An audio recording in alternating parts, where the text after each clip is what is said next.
questions such as, how did we get here, and did time have a beginning? Whether it be different religions or people who are convinced that science has got it badly wrong, it can be confusing. So what is the best way to make sense of it all? The younger a person is, or the less time they've spent learning about how the world works, the more likely they are to be confused or led astray. If there was one piece of advice I could give to anyone who is curious, it would be to avoid making assumptions. Don't jump to conclusions which may well turn out to be wrong. The starting point for all of us is our 5 physical senses, but particularly our ears and our eyes. If we can pick something up, shake it, smell it, taste it and see what colour and texture it has, then we can fairly safely conclude that it's real. Of course our senses can be tricked, and we often enjoy illusions and magic tricks. But what if someone who has more life experience is telling us, apparently sincerely, that something is real? Something which no matter how hard we try we cannot see, hear, taste, smell or even feel. How do we know it's real? Well, at first we don't. If we really trust the person telling us this stuff, then some of us can make a small jump and actually believe it. When we do so, it is usually because previous experience has taught us that this source of information is reliable. But what if the person telling us this is dishonest and has some ulterior motive, some reason for wanting us to believe whatever it is? There is a chance we will be conned. This is how confidence tricksters and charlatans operate. They prey on people's trust and good nature. In order to see through the scam, we have to rely on our previous experience, our common sense, our ability to tell whether something is plausible or not. And that only comes with time, usually by trial and error. One of the things which pseudoscientists, conspiracy theorists, cult leaders and con artists all have in common is that they use a lot of real, genuine material and information to give the impression that they are honest and objective. But they add stuff in such a way that for the young and impressionable it's hard to tell which bits are real and which are made up. I'm sure there are some pseudoscientists, religious and spiritual people, even conspiracy theorists, who sincerely believe that they are onto something. In other words, they have deluded themselves and then go on to delude others. So what can we do about it?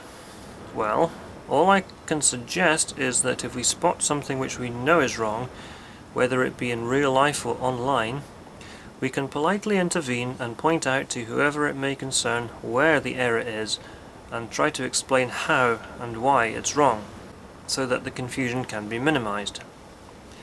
This applies to the deluded as well as the ignorant. The tricky thing is that, from my observations, the number of people who believe nonsense is far greater than the number who have put in the time and effort to find out how much of it is nonsense. It's as if we're drowning in ignorance and misinformation, especially now that we have the internet and anyone with a half-baked theory and some computer skills can put something together which to the untrained eye can seem just as convincing as a more reliable and accurate source of information. One of the best usernames on YouTube, in my opinion, is Grappling Ignorance. It's so true. In the world of the conspiracy theorists don't like being called conspiracy theorists. They prefer to be called researchers or truth seekers. This always makes me think of a line in The Catcher in the Rye, where Holden Caulfield is calling Stradlater a moron, and he says that the one thing about morons is that they don't like being called morons. It might seem quite arrogant of me to claim that conspiracy theorists are not onto something. I'm sure that a small number of them are. It's in human nature, for some of us, to be corrupt enough to conspire to relieve unsuspecting people of their hard-earned cash, whether it be by selling dodgy ideas, dodgy cars, or outright fraud. This aspect of human nature, selfishness, and what I think of as the business mentality, where profit is seen as more important than happiness, peace, and integrity, could be thought of as an illness affecting our society. I'd like to tackle this in more detail in another video. In general, though, I've come to the conclusion that most conspiracy theories are only very tenuously connected to reality. they demonstrate extreme paranoia and are often heavily biased with the evidence they present to support their claims. The same applies to pseudoscience. How do we tell the difference between a pseudoscientist and a real scientist? Recently, I've had a number of comment exchanges on YouTube with a guy called Bill Gady. Apart from having spent time behind bars for fraud, he has written a book, has a website, and has made videos in which he claims that Einstein and almost every modern scientist is an idiot. He claims that relativity and quantum mechanics are nonsense dreamed up by mathematicians and have nothing to do with physics or science. As an aside, string theory is a mathematical theory which, although interesting, has not added much to our understanding of the universe. As far as Mr. Gady is concerned, though, string theory is in the same category as relativity, quantum mechanics, and religion. He has a number of followers who agree with him and parrot the same claims. It's funny looking through his material because it soon becomes clear that he doesn't understand relativity theory. He thinks he has debunked it, but does not realize the fact that analogies are not supposed to be taken literally, and says stuff such as, "Where is the rubber sheet which prevents Mercury from leaving the solar system?" He also continually simplifies the part of the theory that objects with mass curve spacetime into warped space. As far as he's concerned, warped space is the only thing which relativity boils down to. He fails to acknowledge the fact that in relativity, space and time are combined into spacetime. And all along he makes claims and assertions such as, "In physics we don't use equations," and "In science we have no use for time." As far as he's concerned, physics deals with objects only, which are connected by what he calls electromagnetic threads or ropes. If I have the time, I'll put together a debunking of his so-called debunking. I've only scratched the surface here. Suffice to say, even if his electromagnetic ropes have any connection with reality, which I strongly doubt, his debunking of relativity is deeply flawed. He does the same thing with quantum mechanics, but I'm not going to address that just yet because my understanding of it is much more limited.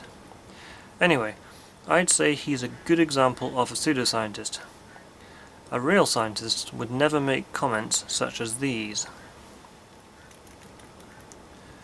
Real scientists work with the scientific method, the purpose of which is to find out how things really are. Richard Feynman says it better than I could. Now I'm going to discuss how we would look for a new law. In general, we look for a new law by the following process. First, we guess it.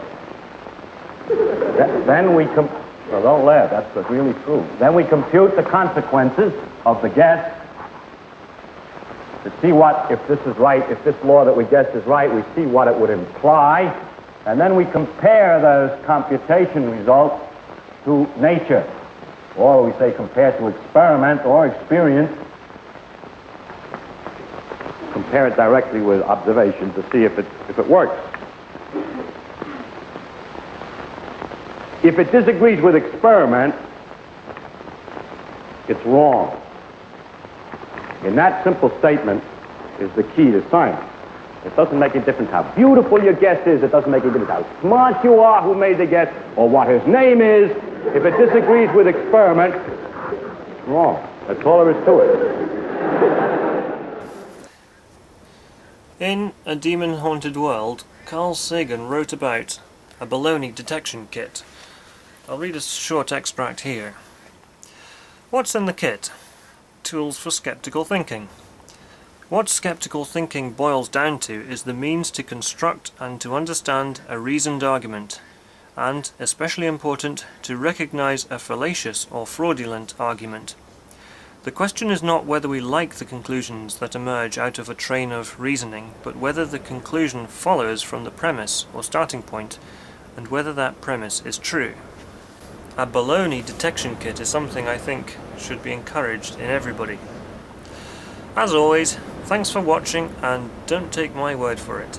I'm just sharing my thoughts and ideas.